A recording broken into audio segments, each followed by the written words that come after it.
I'm delighted to invite Maura O'Neill, the Chief Innovation Officer and Senior Counselor to the Administrator of USAID, to open this panel and run it for us. Thank you.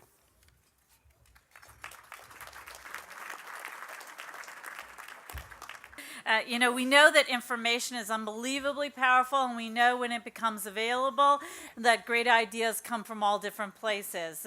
We have only to look at the real transformation globally, the global positioning statement and that systems, and that data being made publicly available has allowed us. So today I'm delighted and excited to present 6 innovators from all over the world who are using data to craft ag products, services, and evidence to drive better ag and nutrition outcomes. The way this is going to work is that each one of them will describe their work, hopefully capture your imagination, and spur great ideas of your own as you think through it. And each one of them are going to do it in a total of 120 seconds each. So let us begin with Rachel Glennerser, who heads the Poverty Action Lab. Rachel.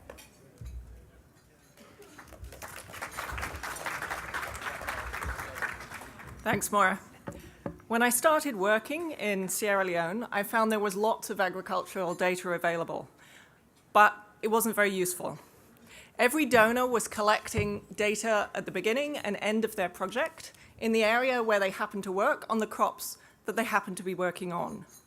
And the result was that we got some data on rice in one area, cassava somewhere else, and a bit of a mismatch. Now, that data couldn't tell us the impact of the project because it simply showed what happened over time, and at the same time the project was working, there was reconstruction going on in Sierra Leone, and you couldn't distinguish what was the impact of the project from all the other factors that were going on. Nor could the government use the data in any coherent way to understand where the needs were, what the priorities were across the country. But with our help, the government of Sierra Leone persuaded all the major donors to take their M&E resources and put it in one pot and do a national representative household survey to understand what the problems were on all the crops in all the sectors across the country. And this became a powerful planning tool for both donors and the government. But once we understand the problem, we still have to test the effectiveness of alternative solutions to those problems. And increasingly, governments, donors, and NGOs are using randomized evaluations, like in medical trials, to test the effectiveness of agricultural solutions and how to create behavior change. And Development Innovations Ventures at USAID is a good example of that. And the results of these evaluations are producing quite surprising results. In Kenya, there was an investigation and a series of evaluations to look at how why farmers aren't using the evidence and the technology that exists out there. Was it lack of information? No. One of the most effective approaches is to use a simple, small amount of fertilizer on the maize crop, and you can get 70% returns in just a few months. But farmers weren't using fertilizer. Was it because they didn't understand the benefits? No. If you demonstrated on the plot the benefits to them, they still wouldn't use the fertilizer. Instead, what was the result? Just like US workers don't save for retirement, Kenyan farmers don't save for fertilizer. Offering them fertilizer at the time of harvest and locking their purchase in when they have money was much more effective than massive subsidies to fertilizer. So this kind of rigorous testing of possible impacts can tell you how to have a lot of impact on behavior change with remarkably small amounts of money. Thank you. Thank you very much, Rachel.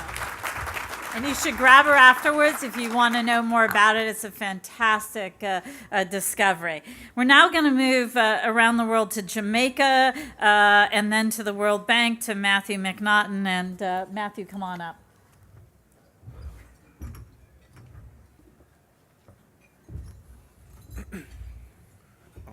I don't think I was.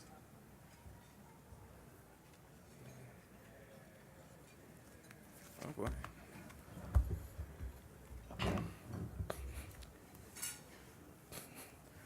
Awesome.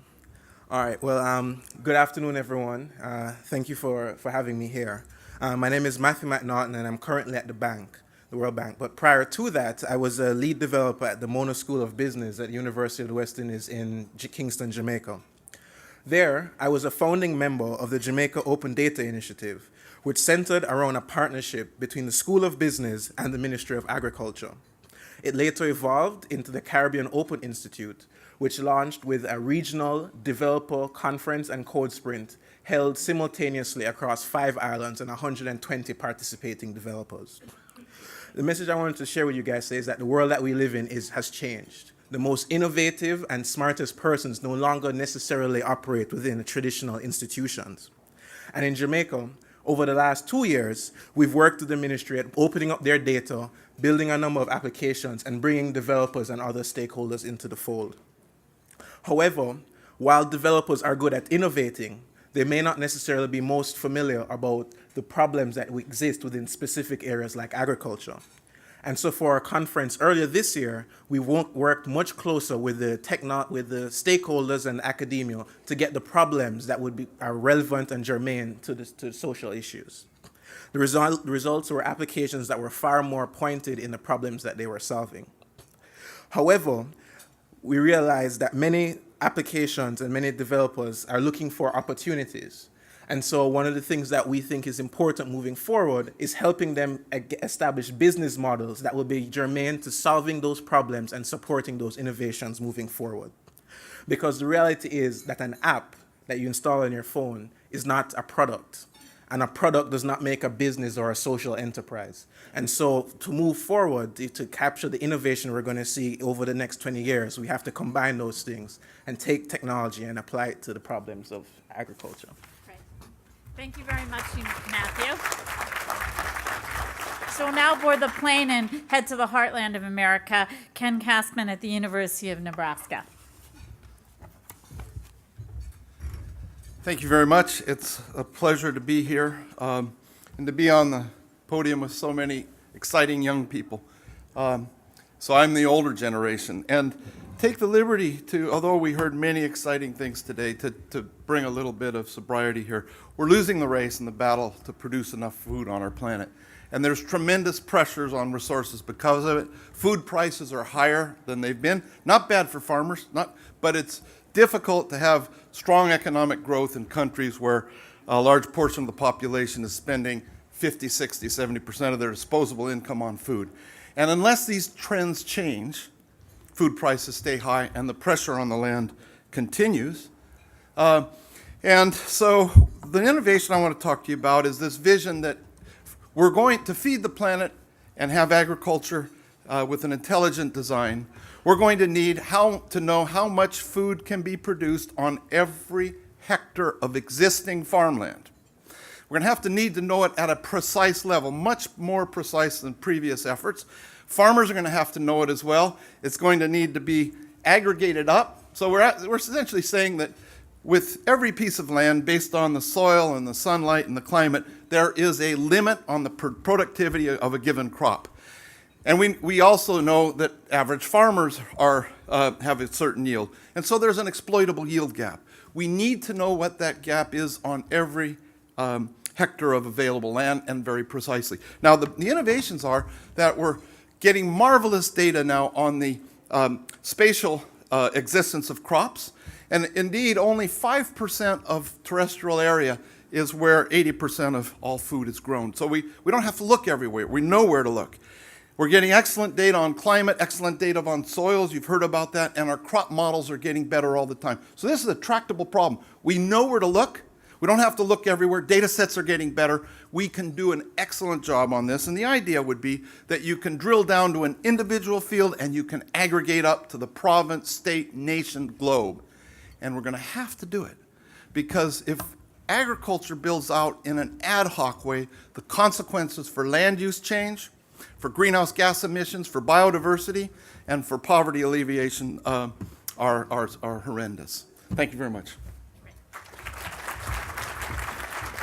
Thanks so much, Ken. Now we have Fiona Smith, The association, she's leading the M-Farmer program for the leading association of mobile phone operators worldwide, GSMA. You know as well as I do that there has been no technological revolution that has happened more rapidly and with greater ubiquity around the U.S., around the world than mobile phones. With 5 billion mobile phones, Fiona, come help us understand how we can partner with you to make farming more productive and more efficient. Brilliant. Thanks, Maura. 5 billion cellular connections in the developing world. Amazing. And more farmers like Lucy there own and have access to a mobile phone. And just even with a basic mobile phone like this, farmers can now talk to an agricultural extension advisor. They're able to get weather information and know when to plant or know when to sell. And as President Barack Obama said this morning, we need to use this mobile phone revolution that's going on. But how do we do this? We need to do this through partnerships and collaboration.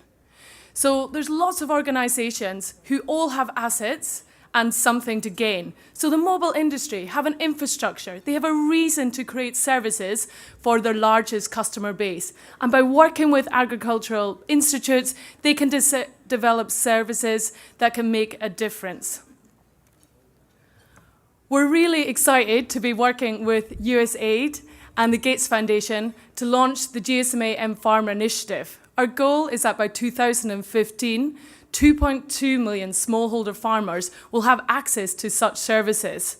Working through these collaborative partnerships between the mobile phone industry and local partners, the first of which will be in Tanzania, with TechnoServe working with a leading mobile phone operator there, and 3 other service providers launching over the next 2 years.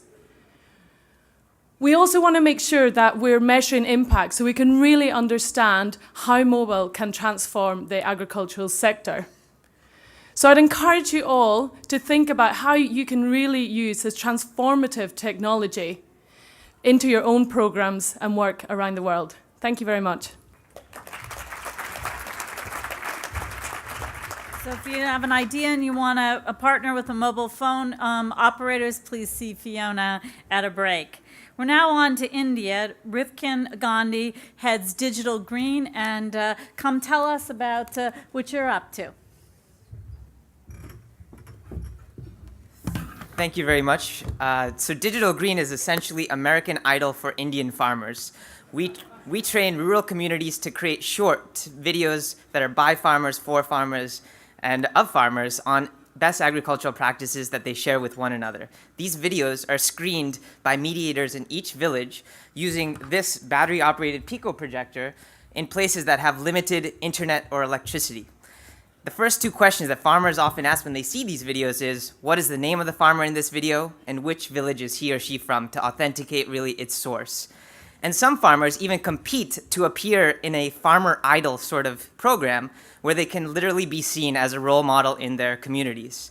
As each farmer watches one new video each week, we capture data about the videos they watch, the questions they ask, the practices that they follow through upon, to inform research and extension agendas as well as the private sector to be able to target the next iteration of videos and research agendas along with it. This approach we found to be 10 times more cost-effective per dollar spent than classical extension systems of NGOs and government agencies that we partner with. We're currently working in 1,200 villages with 100,000 farmers in 6 states in India, and recently began extending into parts of Ethiopia, Ghana, and Bangladesh, and are seeing how we can leverage this platform to also share information on other aspects of nutrition and maternal and newborn health. And really, the main message is that technology alone isn't going to be able to bring together the so-called developing and developed worlds. Really, it's all about partnering technology with the social organizations of agencies, of government, private sector, and civil society that are already working with these communities and seeing how technology can improve the efficiency of the work that they're already doing and to broaden the participation of the communities that they're working with. And really, that's where we find that video, for instance, can spark the curiosity of farmers to take their one small step to improving their lives and those around them. Thank you very much. Who would have known that American Idol would have had such offshoots. So that's really exciting. Our next presenter is Jason Payne from Palantir Technologies. Jason.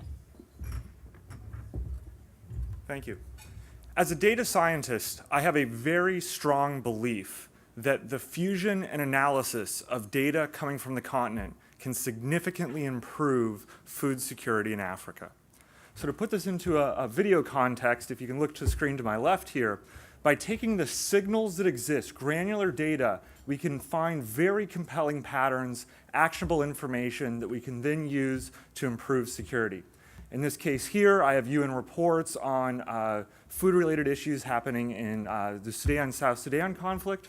I can then look for refugee camps that we have around this, and then look for the flows of individuals and displaced persons to those camps. To put that into a little bit more structured way, I can actually see the flows, the ebbs and flows of individuals, insecure food individuals, and come up with strategies on how to support them at the locations that they're moving to. A more compelling example is working with Grameen's Foundation's Community Knowledge Worker program. Here I have analysis of the signal that is coming out of the mobile phones that we've discussed all day today. So here, individual farmers are asking questions that are then being answered by people connected to the internet. By harnessing 1 million questions asked and answered by farmers, we can determine very interesting signals in the data. Here I'm looking at the most vulnerable 20% of farmers in Uganda. I can look at the questions that they've asked in 2012. And then with this, by looking at the questions that they're asking about various types of animals, I can see where chickens are farmed, where cattle are farmed, and where goats are farmed. So very different areas, but by aggregating simple questions and simple phone data, I can determine patterns.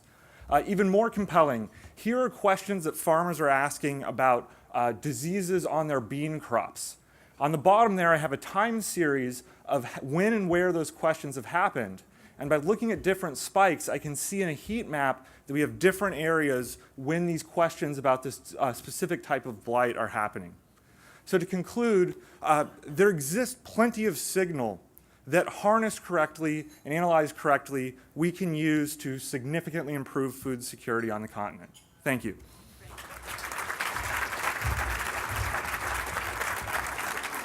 Thanks so much. So we went from evidence of what is actually working on the ground and how you can create some different business models for ag.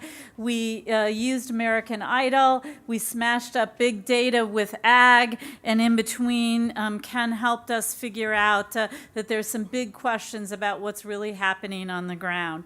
So I think that I hope this has spurred your imagination and some of your ideas. And so we'd like to garner you and your friends and everybody we know into this challenge. So today, USAID is launching a challenge to just do that. It's called Open Data for Agriculture. The President and the U.S. government will, and G8 member states will convene a conference at the end of the year, but it isn't a normal conference. We're going to determine how they can use this data and openness. So this is where we need you. We need you to look at the challenge and figure out how it is that you have data sets that you can contribute to this. You have friends, maybe students, maybe colleagues in your business that can smash this data up and see what's happening. We will have a ideation jam in the next 2 weeks to bring experts and stakeholders together to determine what are those big questions. And so if you have some big questions, either you're in business and you have some critical decisions that you're trying to make and investments, and certain questions answered would be helpful to you. Or if you're a policymaker and there's some data or some ways that you'd like to see some of the data compared that would be helpful, please see us, because we'd like to actually bring those to the experts and the stakeholders over the next few weeks. And then we will have, I know it's a new term, but it's called a Datapalooza, which is sort of like a rodeo for data. And we're going to have that as an official side event of the UN General Assembly, where we hope that you will participate either individually or with recommendations you have to really begin to showcase what's happened when we take these ideas from American Idol, from big data, from evidence in Sierra Leone, and from experts in the field and new people that have never been in agriculture before, but maybe a physicist, maybe a chemist, maybe a small holder that is not actually in agriculture but is in a retailer and begins to do those questions. So we hope you had fun listening to some of these ideas today. Fundamentally, we're looking for better, cheaper, faster ways to achieve food security for the world. We're looking for new solutions because we know that the best ideas come from anywhere. So we hope that you enjoyed the morning. I think it was amazing. That's what everybody's consensus as we go. I hope you enjoyed this panel, and I look forward to seeing you this afternoon as we continue this awesome meeting. And congratulations to the Chicago Council.